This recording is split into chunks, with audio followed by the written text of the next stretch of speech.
Thank you and welcome to the show this morning. The topic this morning is acts of prejudice. Oh man, let's see. Prescription for racism. Prescription, acts of prejudice, prescription for racism. I forgot that almost completely. And our guest is Dr. E.K. Sanford from Tennessee State.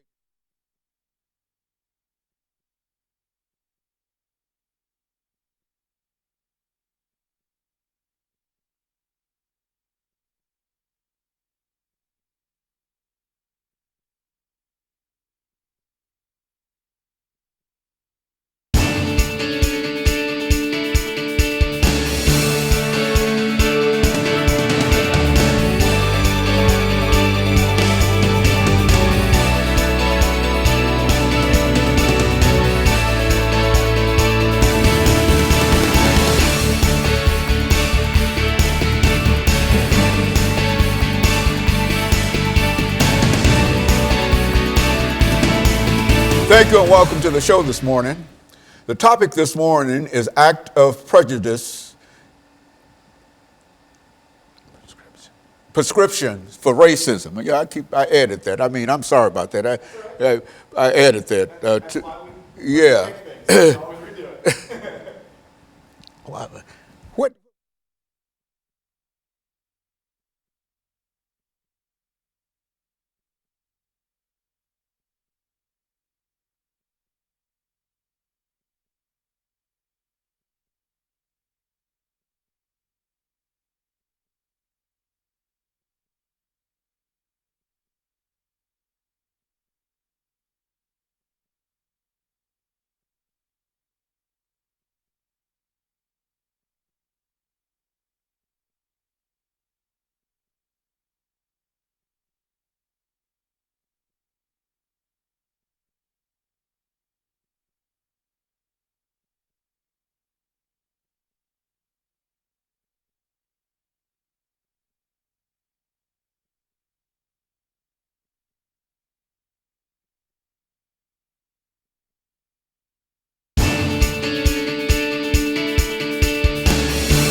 Thank you and welcome to the show this morning.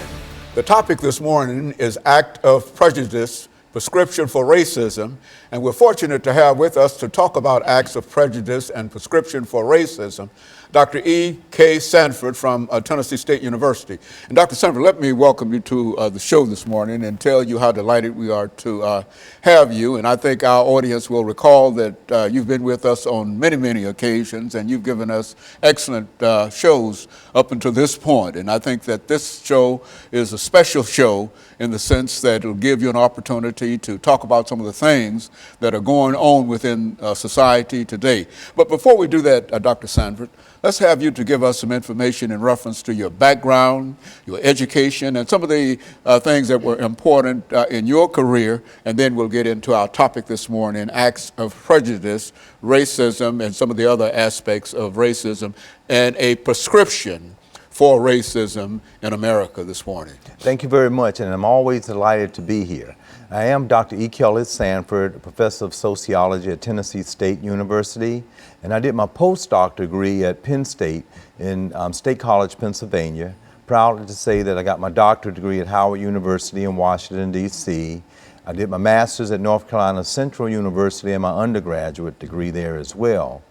Further education was at UNC in Chapel Hill on the graduate level, as well as the Institute for Social Research at the University of Michigan. Some of my employment experiences that I think is very related to this is working with the National Organization of Black Law Enforcement Executives, as well as in Washington, D.C., when I worked with the D.C. Superior Court. We did mediations on victims assistance programs while we were there. Also pertinent, I think, to today's topic is one of my specializations of African American and Africana studies is that of looking at the peculiar nature of prejudice and racism in America. And I teach a course actually every year that's entitled Racism, a Sociological Analysis. So I'm hoping to be able to bring some of those types of experience, intellectual paradigms to the discussion today, looking at acts on prejudice by using Dr. Gordon Allport's book entitled The Nature of Prejudice. And so, Dr. Sanford, you've had an opportunity in a real sense to study this whole issue of racism, prejudice, and et cetera. And I think that the very, very fact that you're going to use one of the most popular books dealing with racism, the nature of prejudice, gives us an opportunity not only to introduce the audience to some of the information that you have, but also to reflect on some of the things that are going on in society today. Now, we've got about a couple of minutes before the end of this segment, but sort of give us an overview in terms of what we mean when we talk about acts of prejudice, prescription for racism in America. Okay, very good. What I would like to try to share is that, as Dr. Gordon Allport would say, that prejudice is a negative attitude that a group would have towards another group without really any evidence of having that type of attitude. For example, you might have a person that might have a dislike for another ethnic group, and they might not be able to realize why they are thinking or even feeling that way about the other group, but might be prejudiced. For an example, you might have two people. Person one might have a negative attitude toward that particular group, but might own a particular store, let's say within an African American community, and want to hire people to work there. And although they are prejudiced toward that group of people, they might have an economic gain. Their friend might be just as prejudiced toward that same ethnic group, and they might want to avoid, and actually at their place of business, put in a practice of not hiring that person to actually work there. They are being very discriminating. The point I want to make, according to Dr. Allport, is that both people are very prejudiced. One will act in one way, and the other person will act in the other way, but they are both very prejudiced. This is why I want to try to make the observation that's going on in a political campaign of an entire group of people that might have a leader that they are now saying, well, gee, that person is saying something that I really think.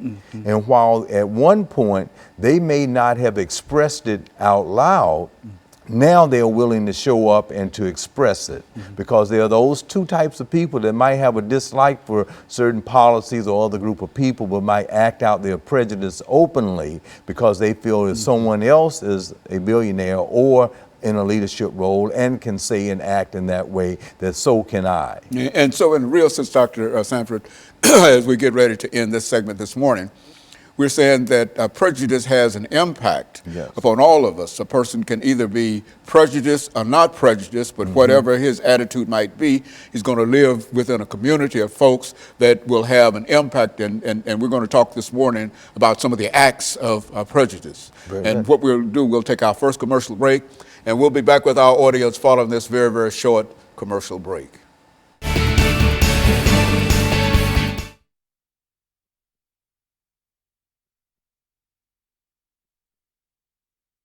He has these 5 different acts of prejudice, and I want to kind of get through them. Then I want to be able to come back in that other segment and spend time and see what's going on with groups of people who might belong to a police force, that might be real cordial, might go to church to people, but they still might have that prejudice attitude, and they may not act in the church toward it, but they might be a police officer and see someone and then act in that way. Okay, and what I have to do is to bring us back into this second segment and let you give that out. You don't want to confuse me with too much information. Just those acts on prejudice. That's where you ended out. Yeah, the acts on. We're gonna come back. We're gonna hit it. And I was hoping I did an okay job in setting up how you can have two people, just in 2 different people. Yeah, well, that's 2 different. They could be friends, and one will act on it and discriminate. Everybody is impacted by prejudice one way or the other. That's it. You see, and so either you are or you know some of your friends are. That's right. And you have to deal with that. Very good. All set? Well, I think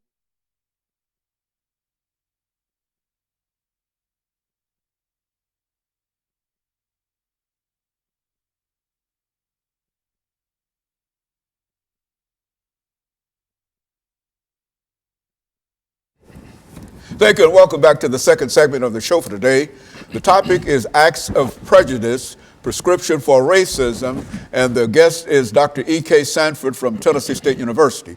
And Dr. Sanford, during this second segment, let's give you an opportunity to lay out for our audience this morning some of the things that you consider to be acts of prejudice, and that will give us an opportunity to further lead this segment and then go into the next segment and develop some of the things that you're going to talk about during this segment. Okay. Yes, again, and a prejudice is a negative attitude that a person or group of people might have toward another, a dislike. And as we stated in the last segment, to kind of follow up just briefly, is that they might have this dislike and not really link that to the way they may think or feel or be unaware of it.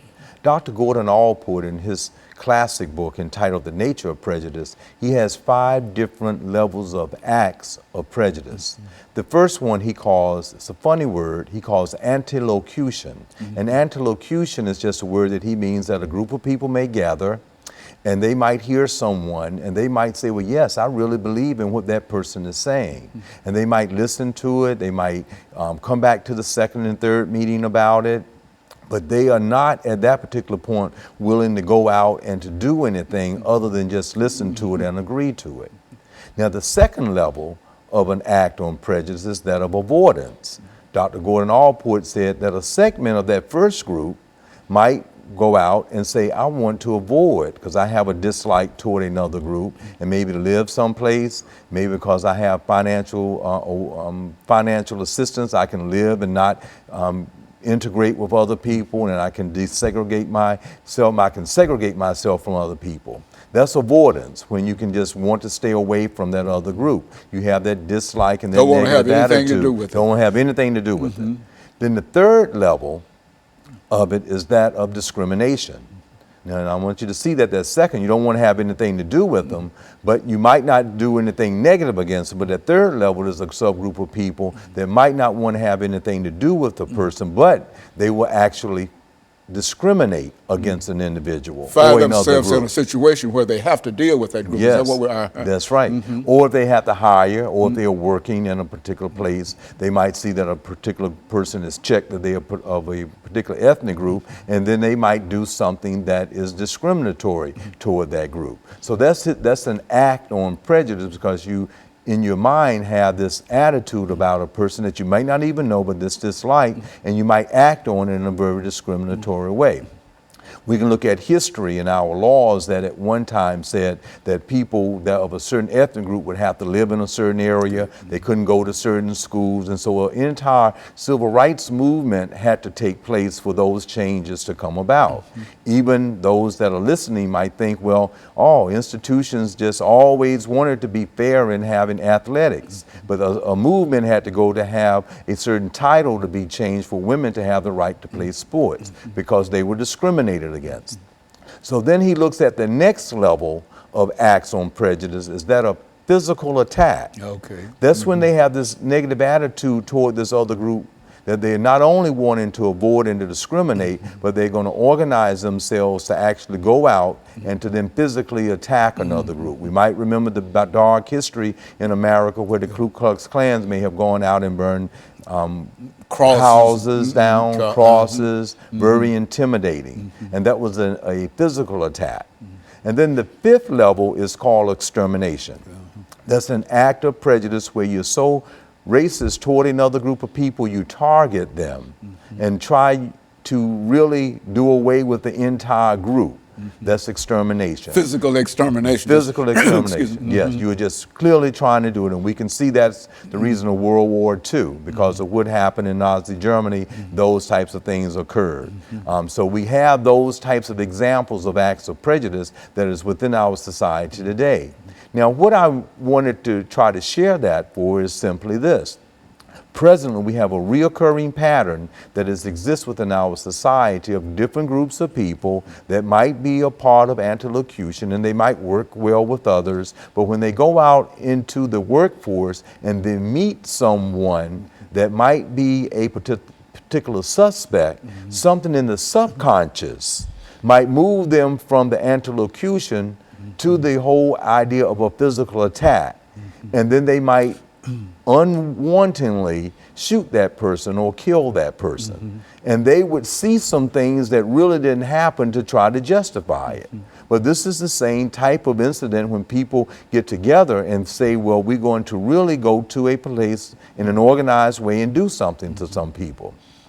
So now we're in a society where some people are feeling victimized by this peculiarity of acts on prejudice that might be at the level of antilocution, where they might do a little bit of the avoidance within the workplace and stay away. And then people there might leave with a certain feeling, and that person that avoided might not think they did anything toward that other person at all.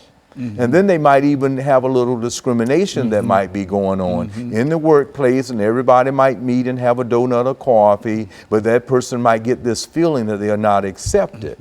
And now they will then have some of these acts of prejudice where they might move to then do some physical attacks because what they have personally felt is going on in their life, that they went to school, they tried to assimilate, they learned the language of the dominant group, they're dressing like the dominant group, and they're still not being treated fairly. And then they might go out and then be in a postmodernist age, have some thoughts about something they see in cyberspace, Facebook or whatever, that might make them make a decision to go out and do a physical attack about some other attack that was done against them. So it becomes this kind of an integration of something that is going on that's an act on prejudice that moved into a physical attack by another person that might not think they did it, but they actually did it to that individual. And so in a real sense, Doctor, we're saying that sociologically, Yes. that a person can not have a prejudiced bone in his body, but his relationship with other folks, the kind of conversations that he becomes involved in, can move him from that first act up to the last act simply by the environment and the things that he hears that are said in reference to that group or that individual. Is that what we're saying? That's what we are saying, and we are not saying 100% of that group. We are saying that in that antilocution, going back to if we can just observe what's going on before us in a national level at political campaigns, how you might have an entire group that might get at the same group that would have done physical attacks. Number 4, Ku Klux Klan, David Duke.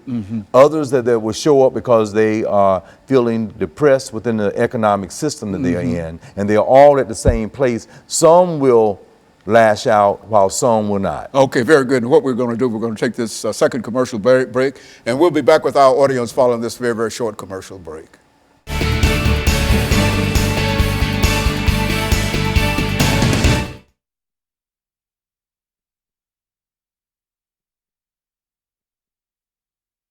A situation where he might run across that first stage, and by simply being in that group, he can move from one stage up to another, from not knowing anything about him to now you want to kill him. Yes. Is that I said that's a real progression. And this is what I'm seeing with Donald Trump and his group. See, I don't think anything is wrong with Donald Trump. I think he knows that that group is out there, and then when he says that, his polls keep going up and up. So he started using that language over and over again. Make that's that as a point. That's a point. That's a good point. Yeah. Okay.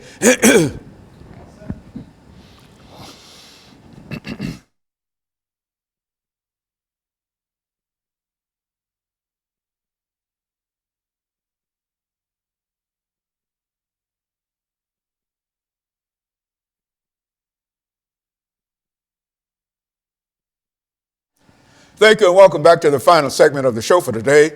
The topic is Acts of Prejudice, Prescription for Racism.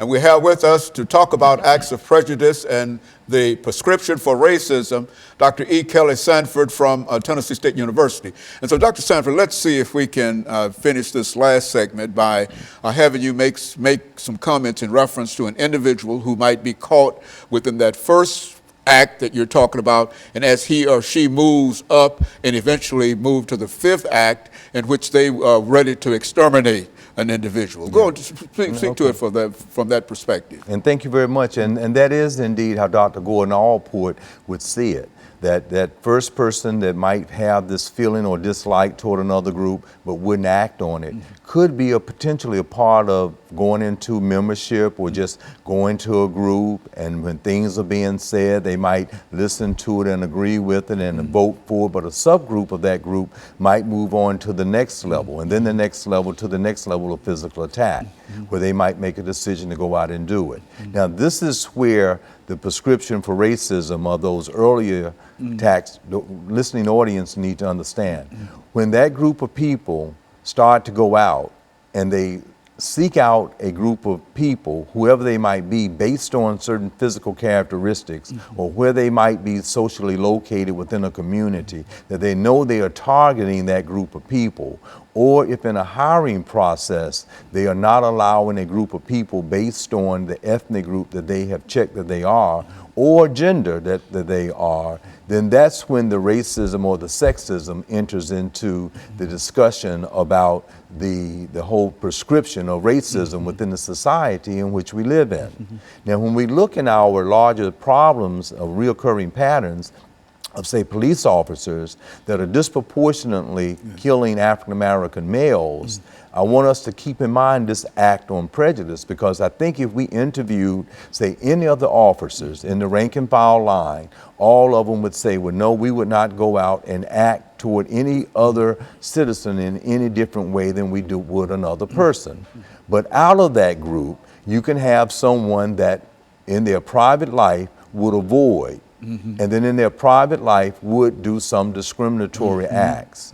And this becomes a part of their subconscious, looking at the social psychology of it. And when they are out in the force, and then when they are out to stop someone, that individual may not be doing anything that is being degrading or not following the rules. Or even if they were not following the rules and you have to shoot them, do you have to shoot to kill, or could you shoot in the leg and they fall down and then they couldn't do anything? But is there something in that physical attack that emerges from how some of the preceding acts of prejudice may have been in the environment as you grew up that might cause you to then shoot to kill, or after you're down to continue to shoot 15 additional times? And so in a real sense, if you've got a group, hypothetically, of 20 people, and as they move from one stage to another, you might have only, 15 move up to that second stage, and then 10 to that third stage, and 5 to that fourth stage.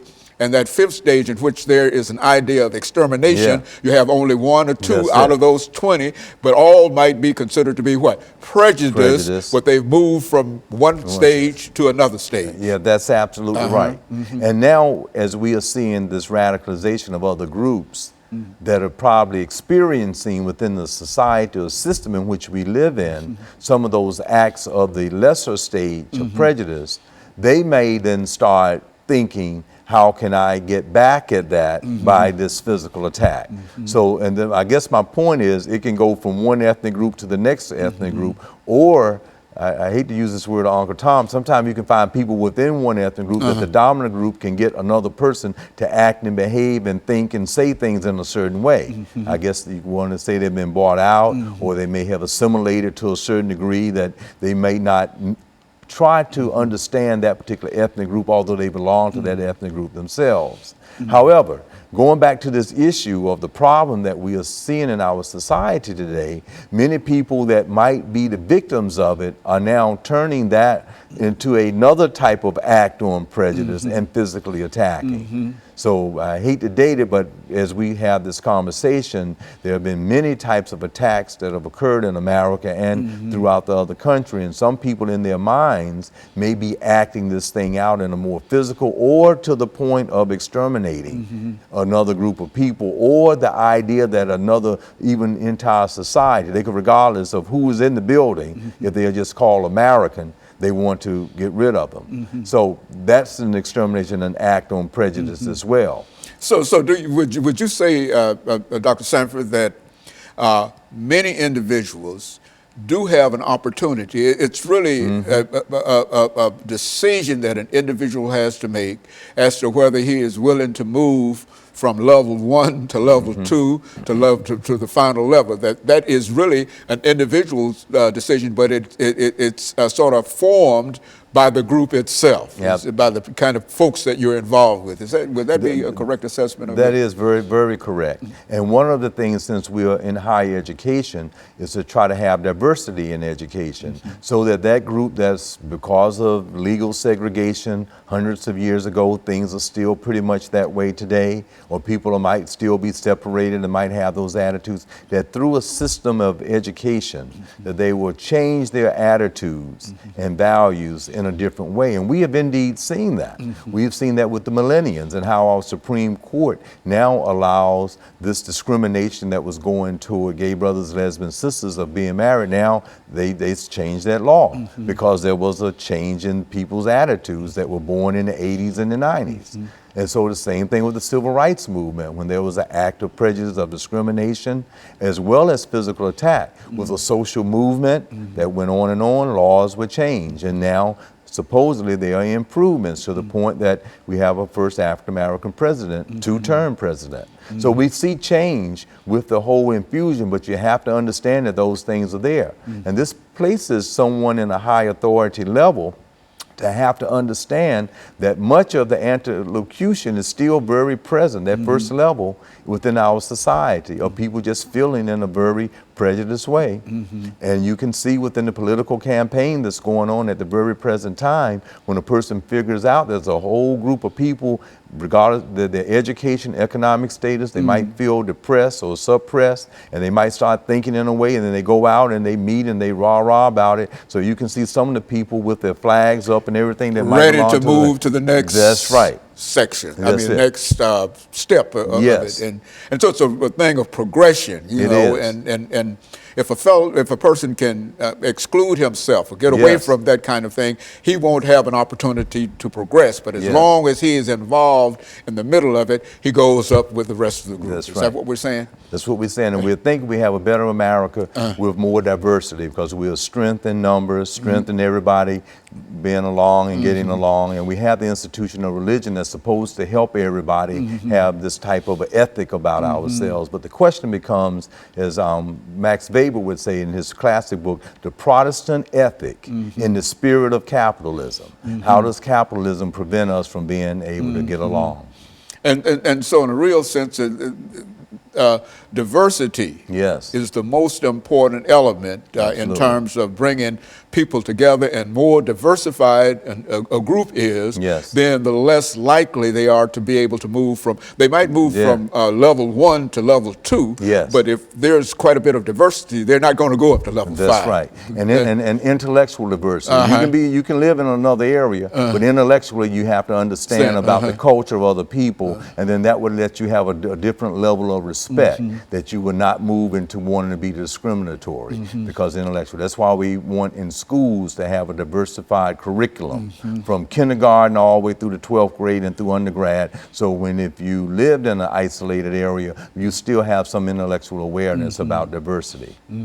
And Dr. Sanford, we're getting ready to end this show for today, but let me thank you for bringing that excellent information, because I think that it sort of demonstrates some of the things that we see. The more people become involved with discrimination, the more they are likely to not have any problems with discrimination. But if they become involved with diversity, they're going to become more diversified. You see, and I think that's good information, and I appreciate it. And I thank you. And let me encourage our audience to tune in again next week for another informative edition of Comments. Thank you, and good morning.